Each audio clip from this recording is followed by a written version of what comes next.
तो दोस्तों एक बार फिर से आपका स्वागत है आरआरबी एनटीपीसी की इस लेक्चर सीरीज़ में। दोस्तों जैसा आपको पता है कि हमारी अलजेब्रा की सीरीज़ चल रही है, तो अलजेब्रा की सीरीज़ में हमारा आप लोगों का एक टॉपिक बचता है, वो है आपका क्वाड्रेटिक इक्वेशंस का। तो आज दोस्तों हम आपके लिए क्वाड्रेटिक इक्वेशन का टॉपिक लेके आए हैं और इसे थोड़ा सा बेसिक से समझेंगे और इस पे बेस्ड आपके क्वेश्चन देखेंगे कि आपके एनटीपीसी में किस किस टाइप के क्वेश्चन आपसे पूछ सकता है और पूछे भी गए हैं इन टाइप पे। तो आज उन सभी टाइप को लेके चलेंगे और देखेंगे कि आप उनको कैसे जो है बेसिक से बिल्कुल अच्छे से समझ के उन क्वेश्चंस को बिल्कुल सही करके आएंगे अपने एग्जाम में। और अगर आपके आने वाले एग्जाम में किसी भी एग्जाम में वो क्वेश्चंस आपके आते हैं क्वाड्रेटिक इक्वेशन पे बेस्ड, तो चलिए स्टार्ट करते हैं क्वाड्रेटिक इक्वेशन से, यानी कि हिंदी में कहें तो आपकी द्विघात समीकरण। तो द्विघात समीकरण क्या होती है? तो सबसे पहले हम स्टैंडर्ड द्विघात समीकरण लिखते हैं। तो द्विघात समीकरण किस फॉर्म में होती है भाई? ax² plus bx plus c equal to 0। ये क्या होती है? आपकी स्टैंडर्ड क्वाड्रेटिक इक्वेशन, यानी कि आपकी द्विघात समीकरण होती है। अब आपको पता है कि अगर आपकी द्विघात समीकरण है और मैं आपसे कहूं कि इसके अल्फा बीटा क्या हैं? मूल हैं। अल्फा बीटा इसके क्या हैं? मूल हैं, मतलब रूट्स हैं इसके। तो अगर अल्फा बीटा इसके रूट्स हैं तो आपको पता है कि इसके दो फैक्टर होंगे। जब क्वाड्रेटिक इक्वेशन है तो एक फैक्टर होगा x माइनस अल्फा और एक फैक्टर होगा x minus beta. Alpha beta अगर मूल है तो मतलब अल्फा बीटा इस इक्वेशन को क्या करते हैं? सेटिस्फाई करते हैं। यानी कि अगर अल्फा और बीटा की मैं वैल्यू इसमें रख दूंगा x की जगह पे तो क्या आ जाएगी? ये इक्वल टू 0 आपकी आ जाएगी। या चाहे अल्फा की वैल्यू रखूं चाहे मैं बीटा की वैल्यू रखूं तो आपके जो है ये इक्वेशन को सेटिस्फाई करेंगे। तो आप कह सकते हैं कि अल्फा बीटा मूल हो गए तो x माइनस अल्फा और x माइनस बीटा क्या हो गए? इसके फैक्टर हो गए।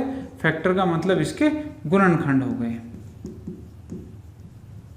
अब ये आपके गुणनखंड है तो आप इस इक्वेशन को किस तरीके से भी लिख सकते हो?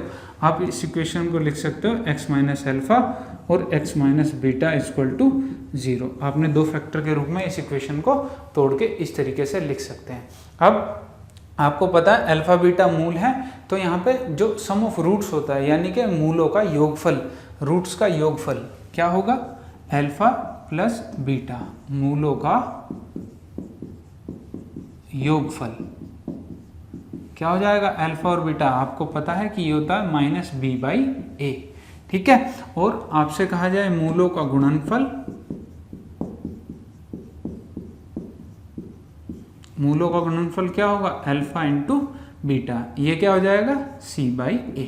तो ये a, b और c क्या है आपके? यहाँ पे ये कोफिशिएंट्स हैं, यानी कि a क्या है? x² का कोफिशिएंट है, b जो है आपका x का कोफिशिएंट है और c क्या है? एक कांस्टेंट है, यानी कि एक क्या है? नियतांक है यहाँ पे। तो आपको इनकी वैल्यू यहाँ पे रखते हैं तो आपको यहाँ से सम ऑफ रूट्स यानी मूलों का योगफल और प्रोडक्ट ऑफ रूट c/a रखने पर आपको ये प्राप्त हो जाता है। अब आगे चलते हैं। अगर आपको कहीं पे सम ऑफ रूट्स और प्रोडक्ट ऑफ रूट्स दिया हुआ है और आपसे इक्वेशन पूछ ली जाए कि भाई क्वाड्रेटिक इक्वेशन क्या होगी, तो आप लिख सकते हैं कि क्वाड्रेटिक इक्वेशन क्या हो जाएगी? आपकी x² minus alpha plus beta और इंटू x और plus alpha beta equal to 0। ये क्या हो जाएगी? ये आपकी क्वाड्रेटिक इक्वेशन हो जाएगी। अगर आपको सम ऑफ रूट्स दिया है यानी कि मूलों का योगफल और मूलों का गुणनफल दिया है तो आप डायरेक्ट अपनी इक्वेशन लिख सकते हैं। किस फॉर्म में होगी? x² minus alpha plus beta into x plus alpha beta equal to 0। तो इस तरीके से जो है आप अपनी इक्वेशन को लिख सकते हैं। अब आप क्या करते हैं? अब ये अल्फा बीटा अगर हमें रूट निकालने हैं तो इनके लिए आपको पता है श्रीधराचार्य फॉर्मूला है, तो वो श्रीधराचार्य फॉर्मूले को भी देख लेते हैं वो क्या है। तो देखिए दोस्तों, जो आपका श्रीधराचार्य फॉर्मूला होता है वो आप सभी ने पढ़ा है। वो क्या होता है? x बराबर क्या होता है? Minus b plus minus under root b² minus 4ac और डिवाइड बाई 2a। ये आपको निकालने की ज़रूरत नहीं है क्योंकि एग्जाम में कभी आपसे निकालने के लिए नहीं कहा जाएगा। आपको बस ये पता होना चाहिए कि आपका फॉर्मूला है, इससे आप x की दो वैल्यू यानी कि वो अल्फा बीटा जो दो रूट्स हैं आपके, दो मूल हैं, वो निकाल सकते हैं। तो यहाँ से आप किसकी वैल्यू निकाल सकते हैं? अल्फा और बीटा की आपको यहाँ से वैल्यू पता चल जाएगी। अल्फा होगा आपका, एक बार प्लस ले लेंगे और बीटा हो जाएगा तो एक बार माइनस ले लेंगे तो वहाँ से आपकी अल्फ़ा बीटा की वैल्यू निकल आएगी। अब ये अल्फ़ा बीटा की जो वैल्यू आती हैं या जो मान आते हैं, ये आपसे कई बार एग्जाम में पूछ लिया जाता है कि भाई बताओ ये काल्पनिक होंगे कि वास्तविक होंगे। इस तरीके से आपसे एग्जाम में पूछ लिया जाता है। तो ये पता करने के लिए कि भाई ये मूल जो है आपके ये वास्तविक हैं कि आपके काल्पनिक हैं, ये पता करने के लिए आपको क्या करना पड़ेगा, आपको डिस्क्रिमिनेंट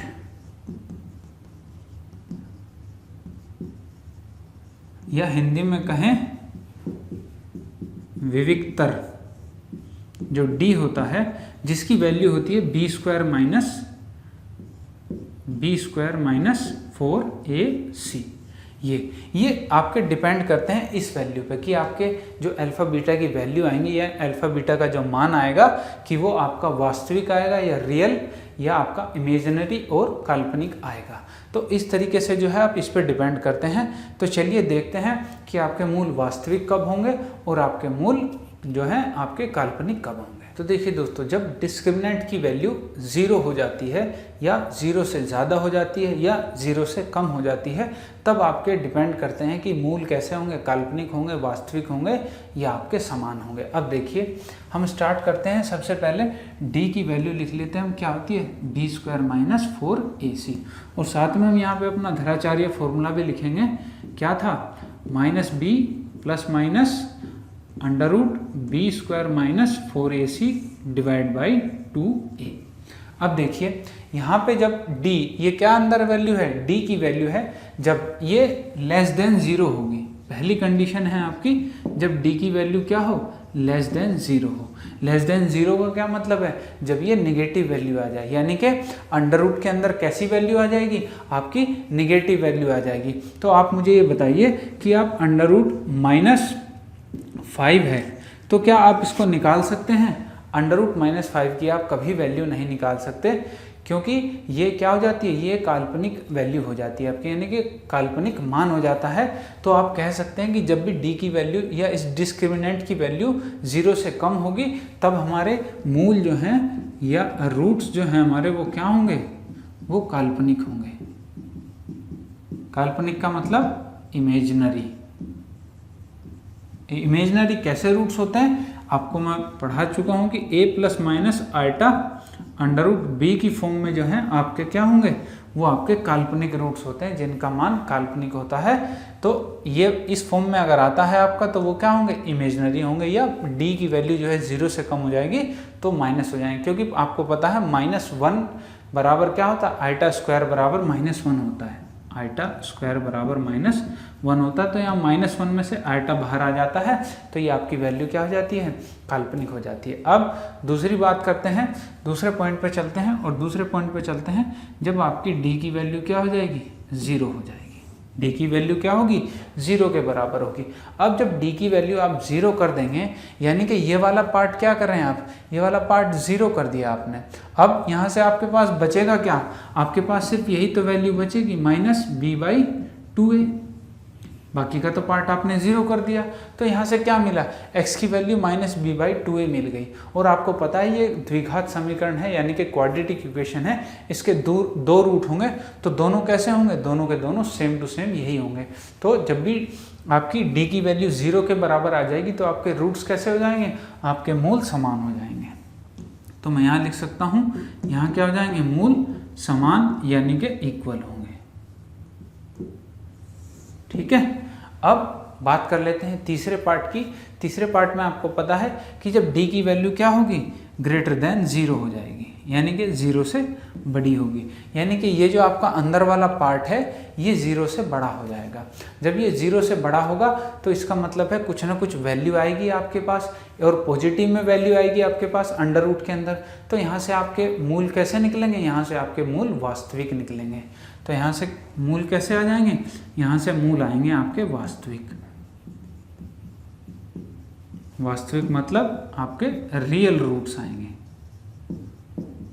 ठीक है, तो यहाँ से आप रियल रूट्स पता कर लेंगे अपने, जब d की वैल्यू क्या हो जाएगी, 0 से ग्रेटर देन हो जाएगी। अब इसके अंदर भी आपके दो केस बनते हैं जब ये आपके मूल वास्तविक हो जाते हैं, रियल रूट्स हो जाते हैं। वो क्या होते हैं, चलिए उन्हें भी देखिए। जब ये रियल रूट्स आ जाएंगे तो दो कंडीशन बन जाएगी। अब ये दो कंडीशन कौन सी होंगी, एक पहली कंडीशन लिख लेते हैं। जब देखिए आपको पता है कि ये अंडर रूट के अंदर होता है b² - 4ac। अब यहाँ ये ऐसी वैल्यू आ जाए कि ये अंडर रूट से बाहर आ जाए, और अंडर रूट से बाहर कब आएगा, जब ये क्या हो जाएगा, एक परफेक्ट स्क्वायर बन जाएगा। यानी जो ये d की वैल्यू है वो क्या हो, परफेक्ट स्क्वायर हो। परफेक्ट स्क्वायर का मतलब है पूर्ण वर्ग हो, क्या हो, पूर्ण वर्ग संख्या बन जाएगी आपकी। तो क्या होगा, यहाँ से आपका अंडर रूट से बाहर आ जाएगी ये वैल्यू, तो आपको जो वैल्यू मिलेगी वो किस में, फ्रैक्शन की फॉर्म में मिलेगी। और फ्रैक्शन की ऐसी फॉर्म को क्या कहते हैं, रेशनल नंबर, यानी कि परिमेय संख्याएं। तो आप कह सकते हो कि जब d क्या होगा, पूर्ण वर्ग संख्या होगी, तो हमारे जो रूट्स हैं या जो हमारे मूल हैं वो क्या होंगे, वो एक परिमेय संख्या होंगे, परिमेय संख्या, यानी आप कह सकते हैं रेशनल नंबर्स। ठीक है। अब दूसरी कंडीशन क्या है इसके लिए, दूसरी कंडीशन ये है कि ये 0 से तो बड़ा है, लेकिन ये वाली जो वैल्यू है पूरी की पूरी ये क्या हो, ये परफेक्ट स्क्वायर ना बने। तो जब ये परफेक्ट स्क्वायर नहीं बनेगी, इसका मतलब अंडर रूट जैसे 15 आ गया तो आप 15 को बाहर नहीं ले जा सकते। इस केस में तो जैसे अंडर रूट 9 बन गया तो क्या आ गया, 3 आ जाएगा। ठीक है। अब यहाँ पे आप इसे अंडर रूट से बाहर नहीं ले जा सकते, तो ऐसी वैल्यूज जब आ जाएंगी कि जब ये पूर्ण वर्ग संख्या नहीं होगी तो क्या होगा, यहाँ पे आपकी इरेशनल नंबर आ जाएंगे, यानी कि जो आपके मूल होंगे वो कैसे होंगे, इरेशनल नंबर होंगे। तो d is not equal to perfect square, यानी कि पूर्ण वर्ग नहीं हो। तो आपके मूल कैसे हो जाएंगे, अपरिमेय संख्याएं, या आप कह सकते हैं इंग्लिश में इरेशनल नंबर्स। ठीक है। तो आप उम्मीद करता हूँ अच्छे से समझ में आ गया होगा आपको कि कब हमारे रूट्स जो है इमेजिनरी होंगे, काल्पनिक, कब हमारे वास्तविक होंगे, और कब एक परिमेय संख्या होगी और कब एक अपरिमेय संख्या आपकी होगी। तो आजकल एग्जाम में ऐसे क्वेश्चन बहुत पूछे जाने लगे हैं कि बताओ भाई, कोई आपको द्विघात समीकरण दे दी, अब बताओ भाई कौन सी कंडीशन हो सकती है जिसमें जो है इसके रूट्स वास्तविक होंगे। अब आपको वहाँ पे क्वेश्चन में दे दिया कि भाई b² - 4ac = 0 हो, या अगली condition they the b² - 4ac is <0 हो। एक में कंडीशन दे दी कि भाई ये <0 हो। तो अब बताओ आपकी कौन सी कंडीशन है जिसमें आपके जो है रूट्स या मूल जो है वो वास्तविक हो जाएंगे, रियल हो जाएंगे। तो अब इस तरीके से अगर क्वेश्चन आता है तो मैं उम्मीद करता हूँ कि आप जो है इनसे समझ के आप उस क्वेश्चन का आंसर दे देंगे। तो चलिए आगे बढ़ते हैं और देखते हैं इन पे बेस्ड आपके कुछ क्वेश्चन कि कैसे आपके एनटीपीसी एग्जाम में क्वेश्चन आए हैं और आपको क्या तरीका होना चाहिए था उन क्वेश्चंस को सॉल्व करने का। देखिए दोस्तों, एक छोटी सी बात आपकी रह गई है, वो भी देख लेते हैं। जब आपको दो इक्वेशन दी हो, दो क्वाड्रेटिक यानी कि द्विघात समीकरण दी हुई हैं, और आपसे कह दे कि भाई इनका एक जो है आपका मूल समान है, यानी कि इनका एक रूट समान है, तब क्या कंडीशन लगती है वो देख लेते हैं एक बार। जैसे आपसे कहूँ कि एक इक्वेशन है आपकी ax² + bx + c = 0। एक इक्वेशन है आपकी y² या आप कह लीजिए px² + qx और प्लस आपकी r = 0। ये दो इक्वेशन दी गई हैं आपको, ये दो इक्वेशन है आपके पास, और आपसे कहा गया कि भाई इनका एक रूट क्या है, वो सेम है। तो यहाँ पे कंडीशन क्या लगती है, उनके लिए कंडीशन होती है आपकी a × q - b × p, और इसके मल्टीप्लाई में आएगा आपका c × q, या आप लिख लीजिए b × r, b × r - c × q। ये किसके बराबर होता है, ये आपका बराबर होता है a × r - c × p × c के स्क्वायर के बराबर होता है। तो ये आप कंडीशन याद रखेंगे कि जब भी एक रूट समान होगा और कोई दो इक्वेशन होंगी तो आपकी ये वाली कंडीशन फॉलो होती है। इस पे बेस्ड भी आपके एग्जाम में क्वेश्चन बन सकता है। कोई यहाँ पे एक वैल्यू मिस कर दे और बाकी आपको दे दे कि भाई इसका एक रूट समान है, तो बताओ क्या वैल्यू होगी। तो इस तरीके से आप जो है वैल्यू रख के अपने आंसर को निकाल सकते हैं। चलिए आगे देखते हैं। जो क्वेश्चन है इस पे क्वाड्रेटिक इक्वेशन पे बेस्ड बेसिक से लेके चलेंगे और आगे जितने भी आपके एग्जाम में क्वेश्चन आए सभी को देखेंगे कि इस टाइप से आपके एग्जाम में क्वेश्चन आए हुए हैं। तो देखिए दोस्तों, जैसे आपको एक एग्जाम में एक छोटा सा क्वेश्चन आ गया कि आपसे कह दिया गया कि आपके पास एक इक्वेशन है x² माइनस 2x और माइनस आपके पास है 15 बराबर है 0। आपसे कहा गया कि भाई इस समीकरण के मूल ज्ञात करो, इस समीकरण के रूट्स क्या होंगे।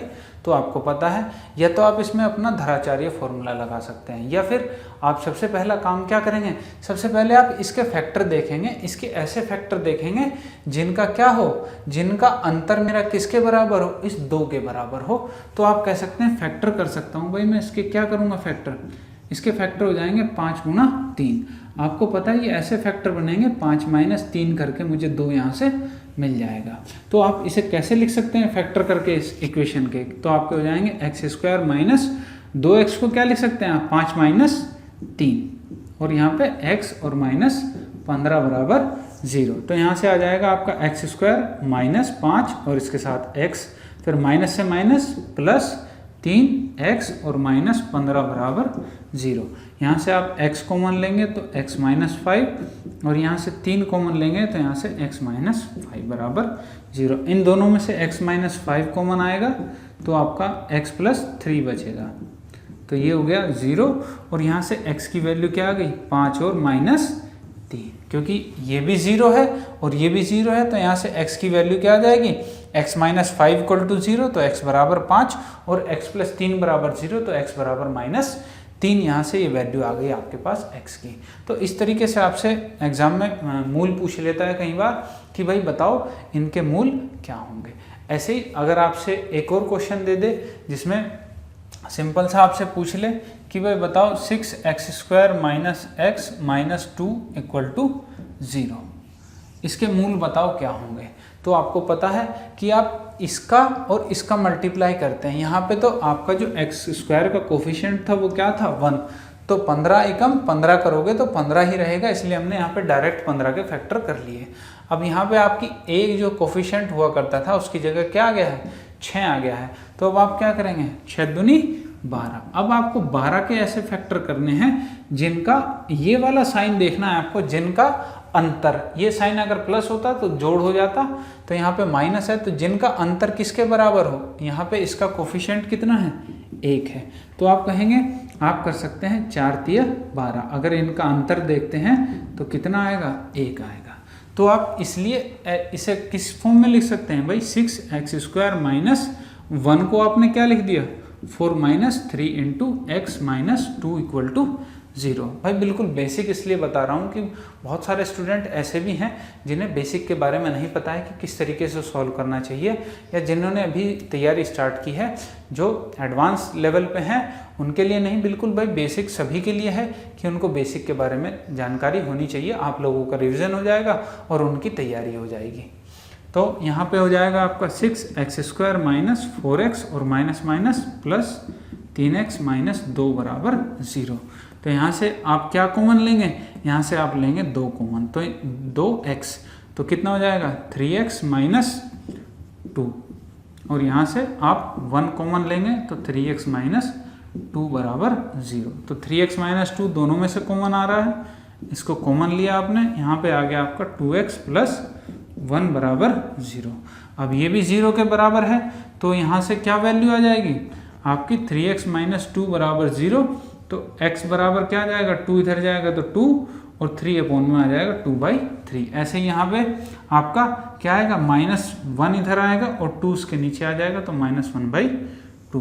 तो यहाँ से 2 फैक्टर आपके आ जाएंगे, यानी कि ये 2 मूल आ गए आपके, अल्फा और बीटा की वैल्यू आपके पास यहाँ से आ जाएगी। तो इस तरह से बेसिक क्वेश्चन आपके एनटीपीसी में पूछे जाते हैं कि भाई इक्वेशन दे दी जाएगी आपको और आपसे कह दिया जाएगा कि भाई इसके मूल ज्ञात करो कि इसके मूल कितने हैं या इसके रूट्स आप ज्ञात करें।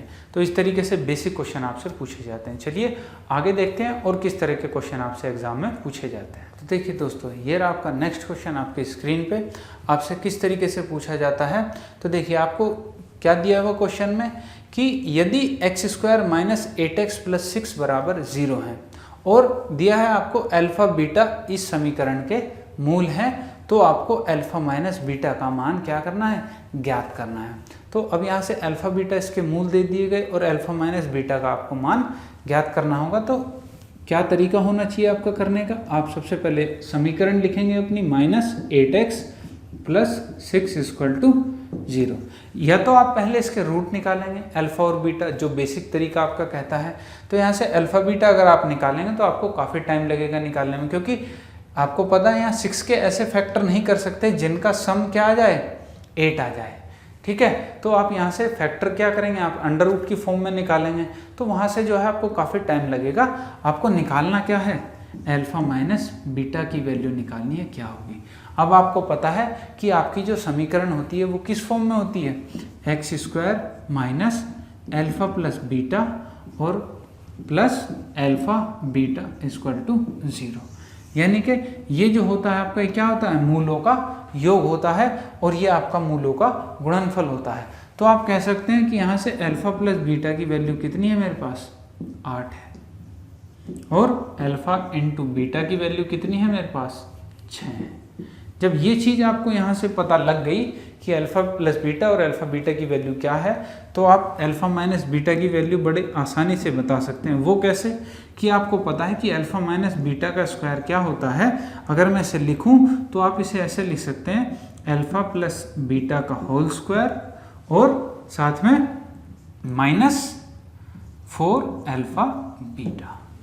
तो जब आप इसे खोलेंगे तो आपको क्या मिलेगा, अल्फा माइनस बीटा का होल स्क्वायर आपको मिल जाएगा, क्योंकि यहाँ पे क्या आएगा, alpha square plus beta square minus 2 alpha beta.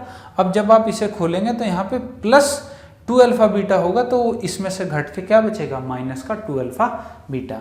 अब आपके पास यहाँ सारी वैल्यू है, अल्फा प्लस बीटा की भी है, अल्फा इंटू बीटा की भी है। तो यहाँ से आपको अल्फा माइनस बीटा की वैल्यू पता चल जाएगी क्या होगी। तो यहाँ वैल्यू रख दीजिए, इसकी कितनी है, 8 का स्क्वायर माइनस 4 गुणा 6। तो आप कहेंगे 8 8 64, 64 में से 6 चौक 24 चला जाएगा, तो कितना बचेगा, 40 बचेगा। यानी कि अल्फा माइनस बीटा का जो होल स्क्वायर है वो किसके बराबर आ गया, 40 के। तो अब स्क्वायर का क्या कर लेते हैं, अंडर रूट कर लेते हैं। तो अल्फा माइनस बीटा क्या हो जाएगा आपका, अंडर रूट ऑफ 40। यानी कि 40 में से 4 ढाई 40 होता है, 4 में से 2 बाहर आ जाएगा, तो 2 अंडर रूट 10 आ जाएगा आपका रूट अल्फा माइनस बीटा का मान। तो इस तरीके से एग्जाम में आपसे क्वेश्चन पूछे जाते हैं कि अल्फा और बीटा, अल्फा प्लस बीटा की वैल्यू आप निकाल लेंगे तो वहाँ से बताओ भाई, कोई एक कंडीशन दे देगा कि भाई उसकी वैल्यू बताओ मुझे क्या होगी। तो इस तरीके से आप जो है बड़ी इजीली क्वेश्चन को सॉल्व कर सकते हैं। चलिए नेक्स्ट क्वेश्चन देखते हैं किस टाइप से है। तो देखिए दोस्तों, ये आपका नेक्स्ट क्वेश्चन आपकी स्क्रीन पे आपसे कह रहा है, निम्न में से किस समीकरण के मूल वास्तविक हैं, ये आपको ज्ञात करना है। ऑप्शन में आपको 4 समीकरण दी गई हैं और आपको बताना कौन सी ऐसी समीकरण होगी जिसके रूट्स जो हैं वो क्या होंगे, रियल होंगे। और रियल रूट्स के लिए मैंने आपको बताया था कि जो d की वैल्यू होती है वो क्या होनी चाहिए, ग्रेटर देन 0 होनी चाहिए, तभी आपके जो मूल हैं या रूट्स हैं आपके वो क्या होते हैं, रियल होते हैं आपके, यानी कि वास्तविक। अब d की वैल्यू आपको पता है क्या होती है, b² माइनस 4ac। यहाँ पे आपके b और a और c क्या है, आपके कोफिशिएंट हैं x² और x के, और एक कांस्टेंट है आपका c। तो इक्वेशन आप पहली इक्वेशन जब लेंगे क्या है आपकी, 2x² minus 3x plus 6 equal to 0। आपको पता है ये a होता है, आप इसे किससे कंपेयर करेंगे, ax² plus bx plus c equal to 0 से आप इसे कंपेयर करेंगे। तो यहाँ पे देखें a की वैल्यू कितनी है आपके पास, 2 है, b की वैल्यू कितनी है, यहाँ प्लस है या माइनस है, तो ये -3 हो जाएगी, और c की वैल्यू कितनी है, 6 है। अब आपको सीधा सीधा बी स्क्वायर माइनस 4ac निकालना है, क्या होगा। तो बी स्क्वायर करेंगे तो -3 का स्क्वायर और -4 इंटू a 2c 6, तो कितना आ गया, ये हो गया 9 माइनस 6 दूनी 12, 12 चौक 48, तो ये क्या आ गया -39। तो यहाँ पे वैल्यू क्या आई आपकी, -39 आई, यानी कि जो d की वैल्यू है आपकी वो क्या आ गई है, माइनस में आ गई है। तो जब भी माइनस में आएगी तो आपको पता है रूट्स कैसे हो जाएंगे इसके, इमेजिनरी यानी कि काल्पनिक, ना कि वास्तविक। तो पहली इक्वेशन तो है नहीं, ऐसे ही आपको सभी इक्वेशंस में निकालना होगा। अब डायरेक्ट करते हैं बी सी और डी इक्वेशन को। अब देखिए डायरेक्ट रखेंगे बी स्क्वायर माइनस 4ac में सेकेंड इक्वेशन के लिए। अब b की वैल्यू क्या है, आप देखेंगे कि b की वैल्यू कितनी है, 5 है, तो +5 है, तो वहाँ पे भी आपको पता है प्लस b होता है, तो b की वैल्यू 5 आ गई, तो 5 का स्क्वायर कितना हो गया भाई 25 माइनस 4 इंटू a की वैल्यू कितनी है भाई, पहले में 1 है और बाद में 5 है c की वैल्यू, तो कितना हो जाएगा 25 में से आपके 20 जाएंगे, क्या हो जाएगा, ये इक्वेशन क्या हो जाएगी आपके रूट्स रियल हो जाएंगे यहाँ पे। अब ऐसे ही आगे चलते हैं, आगे तीसरी इक्वेशन देखते हैं, b square minus 4ac। B square क्या है, माइनस का 7 है, तो माइनस के 7 का स्क्वायर करेंगे तो कितना होगा 49 माइनस बी 4 इंटू a 3 है और c 8 है, तो 8 चौक 32 और 32 तिया 96, तो 49 में से आप 96 माइनस करोगे तो यहाँ पे वैल्यू क्या आएगी, माइनस में आएगी, तो इसके भी रूट्स क्या होंगे, काल्पनिक होंगे आपके। अब लास्ट इक्वेशन चेक कर लेते हैं अपनी, क्योंकि वैसे तो आंसर हमारा यहीं पे आ गया था, दूसरी इक्वेशन थी हमारा b क्या है पॉजिटिव आ गया था, तो यही आपका क्या हो जाता, आंसर हो जाता, आपको आगे चेक करने की ज़रूरत नहीं है, पर फिर भी आप एक बार चेक कर लेते हैं। अब देखिए उसके बाद क्या है आपके पास बी स्क्वायर, बी कितना है -4 है, तो -4 का स्क्वायर करेंगे तो कितना आएगा 16। ऐसे ही आपके पास c की वैल्यू 7 है और a की वैल्यू 1 है, तो 4 गुणा 7 यानी कि 28, 16 में से 28 जाएंगे तो माइनस के 12, ये भी क्या है आपका काल्पनिक रूट्स हो जाएंगे। तो इस तरीके से आपकी इक्वेशन आती है, तो आपको निकालना होता है d की वैल्यू क्या होगी, तब आपको रियल रूट्स पता चलेंगे। अगर d ग्रेटर देन 0 है तो आपके रूट्स क्या हो जाएंगे, रियल हो जाएंगे। तो इस तरीके से अगर क्वेश्चन आपके एग्जाम में आता है तो उम्मीद है अब आप उसे आराम से कर लेंगे। चलिए आगे देखते हैं नेक्स्ट टाइप को। तो देखिए दोस्तों, ये है आपका नेक्स्ट टाइप का क्वेश्चन। आपसे कह रहा है दिए गए समीकरण x² + kx + 12 = 0 में k का मान ज्ञात करो यदि समीकरण का एक मूल 3/2 है। यानी कि आपको एक मूल दे दिया गया, यानी कि एक रूट दे दिया गया और आपसे इस समीकरण में k की वैल्यू आपसे पूछी गई है। तो जब आपको एक रूट दे दिया, मतलब वो रूट मैंने आपको बताया था कि इक्वेशन को क्या करता है, सेटिस्फाई करता है। जब भी आप x की जगह उस रूट की वैल्यू रख देंगे तो आप वो जो है इक्वेशन सेटिस्फाई हो जाती है, वो जो भी = में दिया होगा उसके बराबर हो जाती है। तो आपको समीकरण क्या दिया है, x² + kx और +12 = 0। तो यहाँ पे मैं x की जगह क्या रखूँगा, 3/2 रख दूँगा, तो ये क्या हो जाएगा, ये इक्वेशन जो है सेटिस्फाई हो जाएगी आपकी। तो यहाँ पे 3/2 इसका स्क्वायर प्लस k इंटू 3/2 और +12 बराबर 0। तो ये कितना हो जाएगा, अब यहाँ पे मैं लिख लेता हूँ 3 इंटू k इंटू 3/2, इस 12 को मैं इधर ले आता हूँ, -12, इसको भी मैं इधर लेके आता हूँ, तो कितना हो जाएगा, -9/4। अब जब ये -9/4 हो गया तो आप कहेंगे कितना हो जाएगा, 12 चौक 48, 48 और 9 कितने हो जाएंगे भाई 57, यानी कि 57/4 हो गया ये माइनस का। ठीक है, ये आ गई आपकी k इंटू 3/2 की वैल्यू। तो k की वैल्यू क्या आ जाएगी आपकी, इसे इधर भेजेंगे तो -57/4 गुणा 2 ऊपर आएगा 3 नीचे, तो 3 से आप काटेंगे 19 × 57, 2 से आप काटेंगे 2 बार, तो k की वैल्यू क्या आ गई, -19/2, और ये क्या हो जाएगा आपका इस क्वेश्चन का आंसर हो जाएगा। तो इस तरीके से कोई भी रूट आपको दिया हुआ, कोई भी मूल आपको दिया हुआ है, तो अगर वो उस इक्वेशन का रूट है, मूल है, तो वो उस इक्वेशन को सेटिस्फाई करेगा, x की जगह आप उसकी वैल्यू रख सकते हैं। चलिए आगे देखते हैं इसके नेक्स्ट टाइप को। देखिए दोस्तों, ये है आपका नेक्स्ट क्वेश्चन आपकी स्क्रीन पे। आपसे कह रहा है किसी द्विघात समीकरण के मूलों का योगफल -4 तथा मूलों का गुणनफल -96 है, तो वह द्विघात समीकरण ज्ञात करो जिसके मूल पहली समीकरण के मूल से 2 कम हैं। यानी कि जो पहले मूल थे उनसे क्या है, अब जो नई समीकरण बनेगी उसके मूल 2 से कम हो जाएंगे, वो आपको समीकरण बतानी है कौन सी होगी।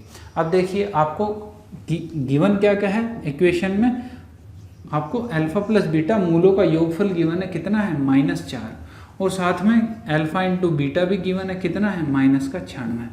भाई जब आपको 2 चीज़ गिवन है तो आप यहाँ से इक्वेशन लिख सकते हैं अपनी, बिल्कुल लिख सकते हैं। आपको पता है मैंने बताया था x² माइनस मूलों का योगफल होता है, तो मूलों का योगफल कितना है -4, तो यहाँ -4 लिख दीजिए, और इंटू x और प्लस फिर होता है अल्फा बीटा, तो यहाँ लिख दीजिए -96 बराबर 0। तो आपकी इक्वेशन आ गई x² प्लस 4x माइनस 96 बराबर 0। अब आपको पता है कि जो नई इक्वेशन है आपकी उसके मूल जो है पहले वाले मूल से 2 कम है, यानी कि अगर इसके अल्फा बीटा मूल थे तो जो नई इक्वेशन बनेगी उसके मूल क्या होंगे, अल्फा -2 और बीटा -2, यही तो मूल होंगे उसके।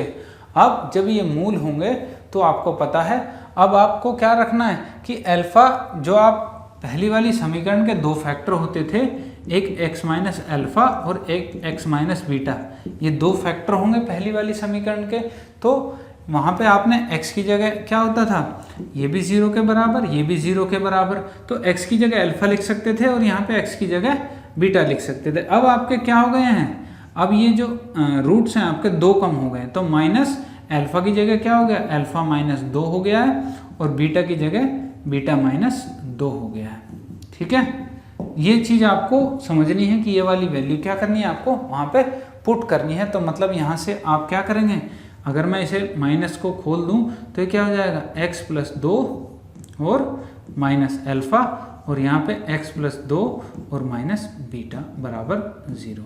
तो भाई अल्फा की वैल्यू किसके बराबर आ गई, x + 2 के, और बीटा की वैल्यू किसके बराबर आ गई, x + 2 के। तो यानी कि आपको x की जगह क्या रखना है, x + 2 रखना है, तो वो आप यहाँ रख सकते हैं। तो x की जगह क्या रख देंगे, x + 2 इसका स्क्वायर प्लस 4x + 2 और -96 बराबर 0। तो यहाँ से आप कहेंगे कि भाई अगर इसका स्क्वायर खोलते हैं तो x² + 4 और प्लस 2 दूनी 4, 4x प्लस 4x और प्लस 4 दूनी 8 और -96 बराबर 0।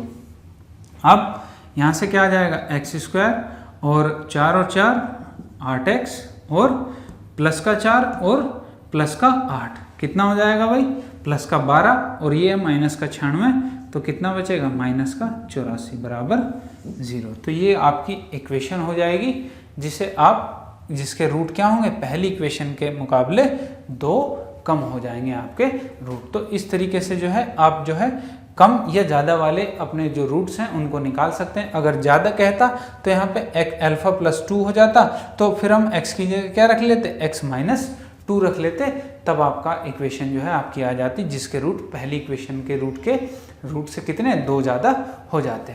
तो इस तरीके से आप क्वेश्चन को, इस टाइप के क्वेश्चन को सॉल्व कर सकते हैं। चलिए आगे बढ़ते हैं और देखते हैं इसी में नेक्स्ट टाइप को। तो ये रहा दोस्तों आपका नेक्स्ट क्वेश्चन आपके स्क्रीन पे।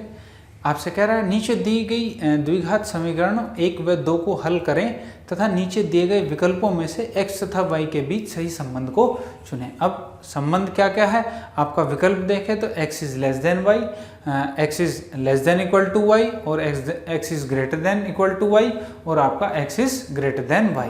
और यह संबंध ज्ञात नहीं किया जा सकता, यानी कि आपको x की वैल्यू निकालनी है और साथ में आपको y की वैल्यू निकालनी है इन समीकरणों को हल करके, और आपको वहाँ से वो संबंध बताना है कि x ग्रेटर देन होगा कि y ग्रेटर देन होगा, या उनके बीच इक्वल टू आएगा, या उनके बीच कोई संबंध नहीं होगा। तो इस तरह क्वेश्चन में आपको इक्वेशन सॉल्व करनी पड़ती हैं। तो उससे पहले हम कुछ ऐसी इक्वेशंस को देख लेते हैं कि आप जिन्हें जो है बिना सॉल्व किए आप बता सकते हैं डायरेक्ट। अगर इस टाइप से आपकी इक्वेशन आ जाती हैं तो सीधा सीधा आपका आंसर क्या हो जाएगा, यानी कि x ग्रेटर देन होगा कि y ग्रेटर देन होगा, तो आप तुरंत बता सकते हैं। अब देखिए, अगर आपको इस तरीके से मिलती है इक्वेशन ax² + bx + c = 0। अब अगर इक्वेशन आपकी इस फॉर्म में है तो आप कहोगे कि यहाँ भी प्लस है और यहाँ भी प्लस है, तो यहाँ से क्या मिलेगा, यहाँ से जो इसके रूट्स होंगे, जो इसके मूल होंगे, यानी कि जो इसके रूट्स होंगे वो क्या होंगे, दोनों के दोनों आपके नेगेटिव हो जाएंगे, दोनों के दोनों नेगेटिव, यानी कि दोनों ऋणात्मक वैल्यू आएगी जो भी होंगे आपके x के दो रूट नेगेटिव। अब आपको पता है कि अगर मैं इसे आपको समझाना चाहूँ तो कैसे, आप इसे ऐसे समझे कि x² plus 3x plus 2 equal to 0 आपको एक इक्वेशन गिवन है। किस फॉर्म में है, ये इसी फॉर्म में आपकी इक्वेशन गिवन है। अब आपने कहा कि यहाँ पे मुझे 2 के फैक्टर करने हैं जिनका सम क्या हो, 3 हो, तो 2 एकम 2 और 2 और 1 3 हो जाता है। तो आप इसे लिख सकते हो x² plus 2x plus x plus 2 equal to 0। यहाँ से x कॉमन लेंगे तो x प्लस 2 और यहाँ से 1 कॉमन लेंगे तो x प्लस 2, यानी कि आपके पास 2 फैक्टर आ गए, एक तो आ गया x प्लस 2 और एक आ गया x माइनस x प्लस 1 बराबर 0। यानी यहाँ से x की वैल्यू आ गई -2 और -1। आपने देखा यहाँ से दोनों के दोनों रूट क्या है, आपके निगेटिव वैल्यू आ गई आपकी दोनों के दोनों रूट्स की। अब ऐसे ही आपको दूसरी कंडीशन में क्या होता है, उसमें दोनों रूट आपके पॉजिटिव आते हैं। और वो कंडीशन कैसी होती है, जब ये यहाँ पे आपको ये माइनस दिया हो, ये माइनस हो और यहाँ आपका क्या हो, प्लस हो, तो आपके दोनों रूट्स क्या हो जाते हैं, मूल, वो आपके दोनों क्या हो जाते हैं, पॉजिटिव हो जाते हैं, दोनों के दोनों। तो जब भी ये कंडीशन आएगी तब क्या हो जाएंगे, आपके दोनों रूट्स पॉजिटिव हो जाएंगे। अब जैसे आपको कोई भी इक्वेशन आ गई और आपको ऐसी कंडीशन वहाँ पे दिख गई तो आपको तुरंत पता चल जाएगा कि भाई प्लस वाले जो रूट होंगे उसमें x की वैल्यू अगर प्लस में आ रही है, दोनों रूट्स प्लस के हैं, तो वो जो दूसरी इक्वेशन है आपकी उसमें नेगेटिव रूट्स हैं उनसे ज़्यादा होगी, तो x is greater than y होगा हर केस में। तो इसलिए इन पे बेस्ड जो आपके 50% क्वेश्चन है लगभग वो इन्हीं पे बेस्ड आ जाते हैं। और अभी इनको देखते ही आप बता सकते हैं कि भाई यहाँ से कौन मेरा बड़ा होगा और कौन मेरी वैल्यू छोटी होगी। तो चलिए इसी पे जो है आपका बेस्ड ये क्वेश्चन देखते हैं। और इस क्वेश्चन में क्या करना पड़ेगा, आपको दोनों इक्वेशन से आपको रूट की वैल्यू निकालनी पड़ेगी, तब आपको पता चलेगा कि भाई मेरे जो है x ग्रेटर देन होगा कि x लेस देन y होगा, या x less than equal to y होगा, या x is greater than equal to y होगा, या उनके बीच में कोई भी रिलेशन नहीं होगा। चलिए स्टार्ट करते हैं अपने क्वेश्चन को। तो देखिए दोस्तों, आपको क्या इक्वेशन दी गई है, आपको इक्वेशन दी गई है x² और प्लस 7x और प्लस 12, और आपको दूसरी इक्वेशन है y² माइनस 7y और प्लस 10 इक्वल टू 0। ये दो इक्वेशन दी गई हैं। अब देखिए, जैसा मैंने आपको बताया था कि जो आपकी कंडीशन थी, जब आपकी यहाँ भी पॉजिटिव यहाँ भी पॉजिटिव होता है तो आपको पता लग जाता है कि जो मेरे फैक्टर आएंगे या जो मेरे इसके मूल होंगे वो क्या होंगे, दोनों के दोनों नेगेटिव होंगे। तो आप यहाँ से सीधा सीधा कह सकते हैं कि भाई इससे जो x की वैल्यू आएगी 2, वो दोनों क्या आएगी, नेगेटिव आएगी, दोनों की दोनों नेगेटिव। अब यहाँ से आप देखते ही बता सकते हैं कि इसके जो दो रूट्स आएंगे, ये सेकंड वाली कंडीशन पे है, इसके दोनों के दोनों रूट्स कैसे आएंगे, पॉजिटिव आएंगे, यानी कि y यहाँ से क्या आएगा, पॉजिटिव आएगा। अब यहाँ से अगर रूट निकालना चाहते हो तो रूट निकाल सकते हो, अदरवाइज आपका एक क्वेश्चन यहीं पे सॉल्व हो गया कि भाई x की वैल्यू तो दोनों केस में निगेटिव है। जब दोनों केस में निगेटिव है और ये दोनों केस में पॉजिटिव है तो y क्या हो गया, x से ग्रेटर देन हो गया। तो आप यहाँ पे कह सकते हैं कि y की वैल्यू जो है ग्रेटर देन x होगी, या x is less than y होगा। तो इसके लिए ऑप्शन 1 क्या हो जाएगा, आपका करेक्ट हो जाएगा। अगर आप सॉल्व करना चाहते हैं तो सॉल्व करके इस क्वेश्चन को देख सकते हैं। देखिए कैसे, आपको पता है पहली इक्वेशन को अगर मैं सॉल्व करूंगा तो मुझे 12 के ऐसे फैक्टर करने हैं जिनका सम कितना आए, 7 आए। तो आपको पता है 4 तिया 12 हो जाएंगे। तो आप लिख सकते हैं पहली इक्वेशन को क्या, x² plus 4x plus 3x और प्लस 12 इक्वल टू 0। तो यहाँ से x कॉमन लिया, x प्लस 4 आ गया, यहाँ से 3 कॉमन लिया, x प्लस 4 आ गया इक्वल टू 0। तो दो फैक्टर आ गए, एक x प्लस 4 और एक x प्लस 3 इक्वल टू 0। तो x की वैल्यू आ गई आपके पास -3 और -4। ऐसे ही आप अगली इक्वेशन को सॉल्व करेंगे, वहाँ से y की वैल्यू निकालें। अब यहाँ से आपको पता है 10 है, 10 के ऐसे फैक्टर करने हैं जिनका सम 7 हो। तो 5 दूनी 10 होता है, तो 5 और 2 क्या हो गए, इसके फैक्टर हो गए। तो आप लिख सकते हैं इस इक्वेशन को कैसे लिख सकते हैं, y² minus 5x minus 2x plus 10 equal to 0। तो यहाँ से y कॉमन, y माइनस 5 और यहाँ से -2 common x minus 5 equal to 0, sorry ये y है यहाँ पे, ऐसे y कर लो भाई, तो y -5, यहाँ से 2 फैक्टर आ गए, y -5 और y -2 इक्वल टू 0। तो y के 2 मान हैं आपके, एक तो 5 हो गया, एक 2 हो गया। अब आपको क्या करना है, अब आपको x और y के मान कंपेयर करने हैं। अब सबसे पहले मैं क्या लेता हूँ, x के 3 मान को लेता हूँ और इस x के मान को इनसे कंपेयर करता हूँ y के दोनों मान से। तो देखिए ये -3 है, ये 5 है, ये 2 है, तो x का क्या आ रहा है, x का जब मैंने -3 लिया तो x जो है वो छोटा आया है y से। पहले जब मैंने केस लिया -3 तो x क्या है, छोटा है y से। जब मैं दूसरा x लेता हूँ -4, तो दूसरी कंडीशन में मैं चेक करूँगा क्या -4 लिया, ये प्लस का 5 है, प्लस का 2 है, तब भी y बड़ा है, यानी कि दूसरी कंडीशन में भी क्या है, x is less than y है। तो आप यहाँ से कह सकते हैं बिल्कुल श्योर कि भाई x जो है वो y से छोटा है, यानी कि आपका पहला ऑप्शन क्या करेक्ट हो जाएगा, x is less than y। तो इस तरीके से आपको ऐसे क्वेश्चन अटेम्प्ट करने हैं। वैसे तो देखते ही आपका हो गया था कि इसके दोनों नेगेटिव, इसके दोनों पॉजिटिव, तो सीधा सीधा answer x is less than y। तो ऐसे क्वेश्चंस में आपको देख के चलना है। चलिए इस पे बेस्ड आपका नेक्स्ट क्वेश्चन और देखते हैं। तो देखिए दोस्तों, ये आपका नेक्स्ट क्वेश्चन आपकी स्क्रीन पे। अब इसमें भी आपको वही 2 इक्वेशन दी गई हैं और आपसे इनमें रिलेशन को पूछा गया है कि भाई इनमें रिलेशन क्या हुआ, x ग्रेटर देन y, वही y ग्रेटर देन x, क्या रिलेशन आप निकाल सकते हैं। तो सबसे पहले क्या करेंगे, हम चेक करते हैं पहली इक्वेशन क्या है हमारे पास। पहली इक्वेशन है आपके पास x² प्लस x और -20 इक्वल टू 0। और दूसरी इक्वेशन क्या है भैया आपके पास, दूसरी इक्वेशन है आपके पास y² minus 6y plus 8 equal to 0। तो 2 इक्वेशन आ गई आपके पास। अब क्या करना पड़ेगा आपको, आप देखें कि कोई कंडीशन है हमारे पास जिससे फॉलो कर सकते हैं। आपको पता चलेगा ये वाली कंडीशन है जिसमें y के दोनों रूट्स क्या आएंगे, पॉजिटिव आएंगे। लेकिन आप इसमें जब भी ये कंडीशन आ रही है कि यहाँ पे आपका प्लस है और यहाँ माइनस है, इसमें एक रूट माइनस एक प्लस आएगा। अब ये आपको निकालना पड़ेगा कि कौन सा पॉजिटिव है कौन सा निगेटिव है, तो इसके लिए आपको उसका सॉल्यूशन देखना पड़ेगा। अब इसे सॉल्व करते हैं। 20 के ऐसे फैक्टर करने हैं जिनका डिफरेंस जो है कितना आए, 1 आए। तो आपको पता है 5 चौक 20 होते हैं, तो x² plus 5x minus 4x और -20 इक्वल टू 0। तो यहाँ से x कॉमन लेंगे तो x प्लस 5 आएगा और यहाँ से 4 कॉमन लेंगे तो x प्लस 5 आएगा बराबर 0। यहाँ से मैं डायरेक्ट लिख सकता हूँ भाई x का एक तो रूट आ गया माइनस का 5 और एक आ जाएगा x का 4। तो यहाँ से मैं डायरेक्ट लिख दिया कि भाई x का एक -5 होगा, एक प्लस का 4 होगा। ऐसे ही मैं यहाँ से सॉल्व करता हूँ तो आपको पता है 8 है। 8 के ऐसे फैक्टर जिनका सम क्या आ जाए, 6 आ जाए, तो आपको पता है 4 दूनी 8 होंगे। तो मैं यहाँ से डायरेक्ट लिख सकता हूँ ऐसे क्वेश्चन में। मुझे पता है कि इसके दोनों रूट क्या हैं, दोनों रूट पॉजिटिव आने हैं।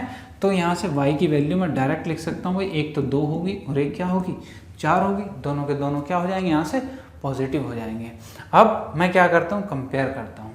अब मैं पहली कंडीशन लेता हूँ क्या, जब x बराबर क्या है, -5 है। अब देखो जब x बराबर -5 है तो ये दोनों केस में क्या हो रहा है, y क्या है, दोनों केस में बड़ा है। तो मैं यहाँ लिख सकता हूँ पहली कंडीशन में क्या मिल रहा है, x is less than y है। अब दूसरी कंडीशन लेते हैं। दूसरी कंडीशन में क्या है, x बराबर 4 है।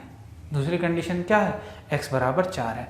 अब इसका कंपेयर मैं 4 का इनके साथ करता हूँ तो देख रहे हैं आप कि y क्या है, 4 है और y यहाँ पे आपका छोटा है 2, यानी कि 4 से क्या है, छोटा है। तो यहाँ दूसरी कंडीशन में क्या पता चल रहा है आपको, जो x है वो एक तो क्या है आपका इक्वल भी है और साथ में जो है इससे बड़ा भी है। तो क्या हो गया, x greater than equal to y हो गया।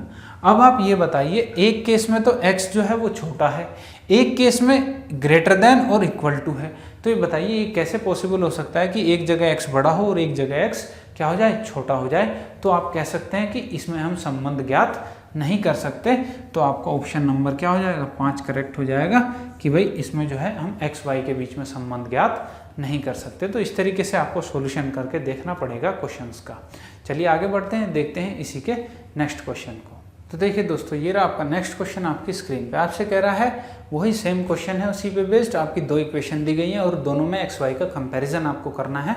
तो सीधा सीधा कंपैरिजन पे चलते हैं। एक इक्वेशन है आपकी पहली क्या है, x² माइनस 10x और प्लस 21 इक्वल टू 0। और दूसरी जो इक्वेशन आपको दी गई है वो क्या है, वाई स्क्वायर प्लस वाई और माइनस 12 इज इक्वल टू 0। अब आपको यहाँ पे वही केस सबसे पहले तो वो देखना है कि किसमें आपका केस पता लग सकता है कि किसके पॉजिटिव होंगे। तो ये वाला केस आपको पता है, यहाँ माइनस होता है, यहाँ प्लस होता है, तो इसके क्या होंगे, दोनों रूट्स पॉजिटिव होंगे। तो पॉजिटिव रूट्स निकालने के लिए मैं क्या करूँ, 21 है, मुझे 21 के ऐसे फैक्टर करने हैं जिनका सम 10 आए। तो आपको पता है 7 या 21 होते हैं और 7 और 3 क्या हो जाएंगे, 10। तो मैं यहाँ से डायरेक्ट कह सकता हूँ कि x की वैल्यू क्या आएगी, एक तो प्लस की 3 और एक प्लस के 7, क्योंकि दोनों इसके रूट पॉजिटिव आएंगे। तो इसका तो रूट आपने फटाक से निकाल दिया। अब इसका रूट देख लेते हैं भाई क्या निकलेगा। आपको पता है यहाँ प्लस है यहाँ माइनस है, तो इसका एक रूट पॉजिटिव होगा एक रूट निगेटिव होगा, तो वो आपको निकालना पड़ेगा कौन सा पॉजिटिव कौन सा। तो 12 के ऐसे टुकड़े जिनका डिफरेंस 1 हो, तो 4 तिया 12। तो आप करेंगे Y square plus 4y minus 3y और माइनस 12 बराबर 0। तो यहाँ से आप क्या करेंगे, y कॉमन लेंगे तो y प्लस 4 हो गया, और यहाँ से माइनस 3 लेंगे तो y प्लस 4 बराबर 0। यहाँ से डायरेक्ट लिख दें भाई, y की वैल्यू एक तो 3 आ जाएगी और एक माइनस 4 आ जाएगी। अब यहाँ पे आप क्या करेंगे, कंपैरिजन करेंगे, कंपैरिजन x का और y का। तो पहले केस में क्या करते हैं, हम x ले लेते हैं, किसके बराबर है, आपका x की वैल्यू 3 है।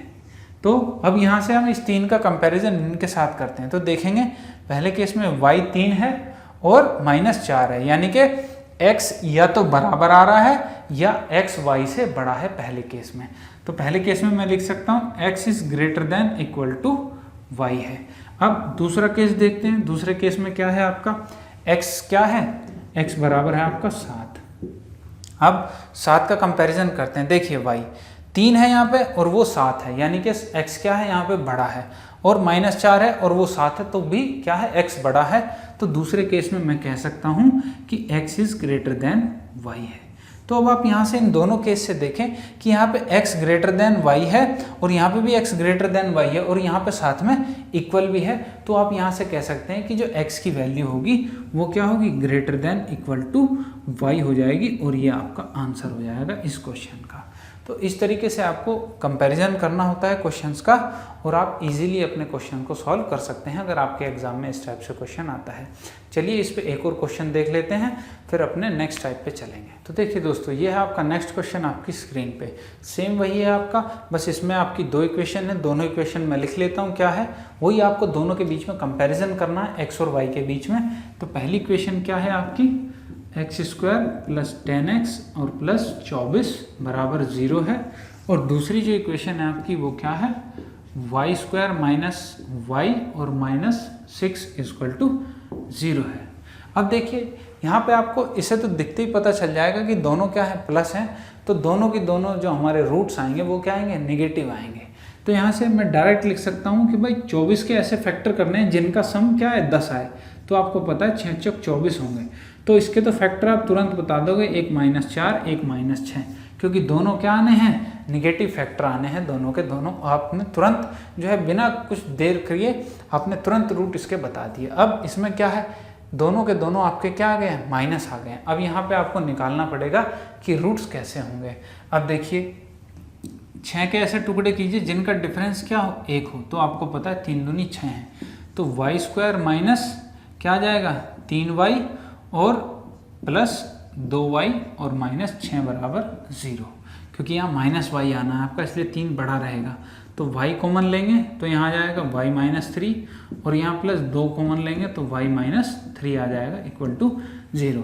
अब यहाँ से मैं डायरेक्ट लिख सकता हूँ भाई y की वैल्यू एक तो 3 आएगी, एक आएगी माइनस का 2। अब यहाँ से मैं कंपैरिजन करता हूँ दोनों के बीच में कि क्या कंपैरिजन से मुझे सॉल्यूशन मिलेगा। तो पहली कंडीशन क्या है मेरी कि x बराबर -4 है। अब जब मैं -4 लेता हूँ तो आप देखते हैं y 3 है, y बड़ा है, y -2 है, अब भी y बड़ा है। तो पहले केस में क्या आया, x आ गया हमारा छोटा y से। अब दूसरे केस को लें, -6 है, -6 से कंपेयर करेंगे तब भी y क्या है, बड़ा है, और यहाँ भी -2 भी क्या है, y की वैल्यू बड़ी है। तो दूसरी केस में भी आप क्या कह सकते हैं, x is less than y। तो दोनों केस से आपको ये पता चल गया कि आपका जो x है वो क्या है, लेस देन y है। तो ये क्या हो जाएगा आपका इस क्वेश्चन का सॉल्यूशन हो जाएगा। तो इस तरीके से जो है आप अपने क्वेश्चंस को तुरंत सॉल्व कर सकते हैं। चलिए इसमें नेक्स्ट टाइप देखते हैं कि नेक्स्ट टाइप से आपसे क्वेश्चन कैसे पूछा जा सकता है। तो देखिए दोस्तों, ये रहा आपका नेक्स्ट क्वेश्चन आपकी स्क्रीन पे। आपसे कह रहा है अल्फा बीटा एक द्विघात समीकरण के मूल हैं तथा अल्फा प्लस बीटा बराबर 11 है और वह alpha into beta equal to 1 है। तो आपको बताना है वह समीकरण ज्ञात करो जिसके मूल क्या हो, अल्फा स्क्वायर और बीटा स्क्वायर जिसके मूल है वो आपको इक्वेशन ज्ञात करनी है। अब देखिए इस टाइप से अगर क्वेश्चन आता है आपके एग्जाम में, यानी कि अल्फा इंटू बीटा की फॉर्म में आए और अल्फा बीटा की वैल्यू क्या दी हो आपको, अल्फा बीटा की वैल्यू 1 दी हो, ठीक है। इस केस को बड़ा ध्यान से देखेंगे। जब भी अल्फा बीटा 1 हो जाएगा तो क्या प्रोसेस होगा। सबसे पहले तो मैं लिख लेता हूँ, अल्फा प्लस बीटा दिया है आपको कितना 11 और अल्फा बीटा दिया है आपको 1। अगर आप इक्वेशन लिखना चाहो तो इक्वेशन बड़ी आसानी से लिख सकते हो। इसके लिए तो x square minus alpha plus beta होता है 11x और प्लस 1 हो जाता है इक्वल टू 0। ये तो हो गई आपकी इसके लिए इक्वेशन, ठीक है। अब आपको निकालना क्या है, ऐसी इक्वेशन निकालनी है जिसके रूट अल्फा स्क्वायर और बीटा स्क्वायर हो। अब देखिए यहाँ से ये कंडीशन जैसे ही आती है आपके पास alpha into beta equal to 1, तो यहाँ से मैं क्या लिख सकता हूँ, alpha equal to 1 upon beta, ये लिख सकता हूँ मैं यहाँ से। या मैं कह सकता हूँ कि बीटा इक्वल टू क्या है 1 अपॉन अल्फा है, या आप यहाँ से कह सकते हैं बीटा इक्वल टू क्या है 1 अपॉन अल्फा है। तो मैं अगर यहाँ वैल्यू रखूँ इसमें बीटा की तो ये क्या आ जाएगा, alpha plus 1 upon alpha equal to 11 आ जाएगा। अब आपको याद हो तो हमने अलजेब्रा में इस टाइप का बहुत क्वेश्चन किए हैं कि इसकी वैल्यू अगर 11 है तो मुझे बता दो भाई alpha square plus 1 upon alpha square की वैल्यू क्या होगी। तो आप तुरंत कहेंगे जी इसकी वैल्यू ये k होता था, k स्क्वायर माइनस 2 हो जाती थी, तो यहाँ पे क्या हो जाएगा 11 का स्क्वायर माइनस 2, यानी कि 11 का स्क्वायर 121, 121 में से 2 जाएंगे कितना बचेगा 119। ये हो गया आपका यहाँ पे सीधा सीधा alpha square plus 1 upon alpha square की वैल्यू। अब आपको पता है कि बीटा इक्वल टू क्या है 1 अपॉन अल्फा है, तो मैं इस अल्फा स्क्वायर की जगह अल्फा की जगह क्या रख सकता हूँ, बीटा रख सकता हूँ। तो आप कहेंगे ये वैल्यू किसकी हो जाएगी, alpha square plus beta square की वैल्यू आ गई आपके पास 119। ये तो आ गया आपके पास alpha square plus beta square. अब आपको पता है कि आपको ऐसी समीकरण बनानी है जिसके मूल क्या है, अल्फा स्क्वायर और बीटा स्क्वायर है। तो वो समीकरण क्या होगी आपकी, x square minus alpha square plus beta square और plus alpha square into beta square बराबर 0। वो ये इक्वेशन होनी है आपकी। अब alpha square plus beta square तो आ गया आपके पास कितना है 119 है। अब आपको alpha square into beta square निकालना है, तो यहीं पे आप स्क्वायर कर दीजिए तो क्या आ जाएगा 1 का स्क्वायर, यानी कि alpha square into beta square की वैल्यू कितनी रहेगी 1 रहेगी। तो यहाँ पे आप इक्वेशन में डायरेक्ट वैल्यू रखिए तो क्या आ जाएगा एक्स स्क्वायर माइनस 119 और प्लस 1 बराबर 0, 119 एक्स, यहाँ पे भाई एक्स भी रहता है साथ में, ठीक है। ये आपकी समीकरण आ जाएगी जिसके मूल क्या हो जाएंगे आपके अल्फा स्क्वायर और बीटा स्क्वायर। तो इस तरीके से अगर क्वेश्चन आता है तो आप इजीली सॉल्व कर लेंगे। तो चलिए आगे बढ़ते हैं और इसी में एक बढ़िया सा क्वेश्चन देखते हैं जो आपका एग्जाम में भी पूछा हुआ है कि आपको उसमें क्या प्रोसेस यूज़ करना था। तो देखिए दोस्तों, ये रहा लास्ट क्वेश्चन आपका आज के सेशन का। इसमें आपसे पूछा गया है कि द्विघात समीकरण क्या है, 2x square plus 7x plus 12 equal to 0 है और इसके मूल आपको दिए हैं अल्फा व बीटा। तो आपसे पूछा गया है alpha upon beta plus beta upon alpha का मान क्या होगा। ये आपका एग्जाम का क्वेश्चन है। तो इस तरीके से अगर एग्जाम में क्वेश्चन आता है तो आपको कैसे सॉल्व करना है, आप ऐसा तो नहीं करेंगे कि आप यहाँ से अल्फा और बीटा की वैल्यू निकालेंगे, यानी कि आप इस इक्वेशन को सॉल्व करके पहले इसके रूट निकालेंगे कि इसके रूट क्या क्या हैं और उसके बाद आप इनकी वैल्यू यहाँ रख के और उनको सॉल्व करेंगे, क्योंकि उसमें आपका जो है काफ़ी टाइम वेस्ट हो जाएगा। तो ऐसा नहीं करना है आपको बस थोड़ा सा दिमाग लगाना है कि आप यहाँ पे क्या प्रोसेस यूज़ करके इस क्वेश्चन को बड़ी इजीली सॉल्व कर सकते थे। अब देखिए आपको पता है कि आपको इक्वेशन क्या दी है, 2x square plus 7x plus 12 equal to 0। आपको पता है मैं अगर इससे कंपेयर करता हूँ ax square plus bx plus c equal to 0, या इससे अगर मैं कंपेयर करता हूँ तो आपको पता है कि मूलों का जो योगफल होता है अल्फा और बीटा इसके मूल थे रूट्स, तो अल्फा प्लस बीटा क्या होता है माइनस बी बाई ए होता है, यही तो होता है माइनस बी बाई ए। तो आप कहेंगे अल्फा बीटा की वैल्यू क्या लिखूंगा 7 है, या बी की वैल्यू तो 7/2 हो जाएगी माइनस के, क्योंकि यहाँ पे साथ में माइनस है। और अल्फा बीटा क्या होता है C/A होता है, तो C की वैल्यू क्या है 12 और A की वैल्यू है 2, तो 12/2 यानी कि क्या आ गया आपके पास 6 आ गया। यहाँ से आपको अल्फा प्लस बीटा और अल्फा बीटा की वैल्यू पता चल गई। अब आपको निकालना क्या था alpha upon beta plus beta upon alpha. तो आप अगर इनका एलसीएम लेते हैं तो क्या आएगा अल्फा बीटा। अब यहाँ पे हो जाएगा आपका अल्फा स्क्वायर और यहाँ हो जाएगा आपका बीटा का स्क्वायर। आपको इसकी वैल्यू फाइंड आउट करनी है। इसको आपने एग्जामिनर ने इस फॉर्म को इसमें कन्वर्ट करके आपको दे दिया। अब देखिए alpha square plus beta square को मैं क्या लिख सकता हूँ, मैं इसे अल्फा बीटा की फॉर्म में लिख सकता हूँ, बिल्कुल लिख सकता हूँ। आप कहोगे मैं इसे अल्फा प्लस बीटा का होल स्क्वायर लिख देता हूँ, और आपको पता है जब इसका स्क्वायर खोलोगे तो प्लस 2 अल्फा बीटा बचेगा। अब वो 2 अल्फा बीटा कम करने के लिए मैं क्या करता हूँ माइनस का 2 अल्फा बीटा यहाँ पे कर देता हूँ, और अपॉन में अल्फा बीटा हमारे पास है ही। अब आपको बस कुछ नहीं करना, यहाँ पे सीधा सीधा आपको क्या वैल्यूज़ रखनी है। अब वैल्यूज जैसे ही आप रखते हैं तो यहाँ पे जब वैल्यू रखेंगे तो क्या आएगा अल्फा प्लस बीटा क्या है माइनस का 7/2, इसका स्क्वायर माइनस 2 गुना अल्फा बीटा कितना है भाई 6 है, और डिवाइड बाई अल्फा बीटा 6 आ जाएगा। तो ये कितना हो जाएगा 7×7 49/4 और माइनस 6×2 12 और डिवाइड बाई 6। अगर आप इसका एलसीएम लेते हैं तो क्या आ जाएगा 12×4 48, यानी कि 1/4। 49 में से 48 जाएगा, 1 बचेगा और बटे में 4 और बटे में 6 है, और ये नीचे आ जाएगा तो आप कहेंगे 1/ क्या आ गया 24। तो इसकी आंसर क्या आ जाएगी 1/24। तो इस तरीके से अगर दोस्तों आपके एग्जाम में क्वेश्चन आते हैं तो आप उन्हें इजीली अटेम्प्ट कर लेंगे। बस आपको थोड़ा सा दिमाग लगाने की ज़रूरत है, क्योंकि एल्जेब्रिक इक्वेशंस पे ही आपके जो है एल्जेब्रिक कंसेप्ट पे ही आपके ये भी क्वेश्चन आपके बनाए जाते हैं। उम्मीद करता हूँ दोस्तों जितना अब तक आपको समझाया गया है वो अच्छे से समझ में आया होगा, और अगर आपके आने वाले एग्जाम में इस टाइप से क्वेश्चन आते हैं तो आप उन्हें 100% जो है अटैम्प्ट करके आएंगे, और बिल्कुल सही अटैम्प्ट करके आएंगे।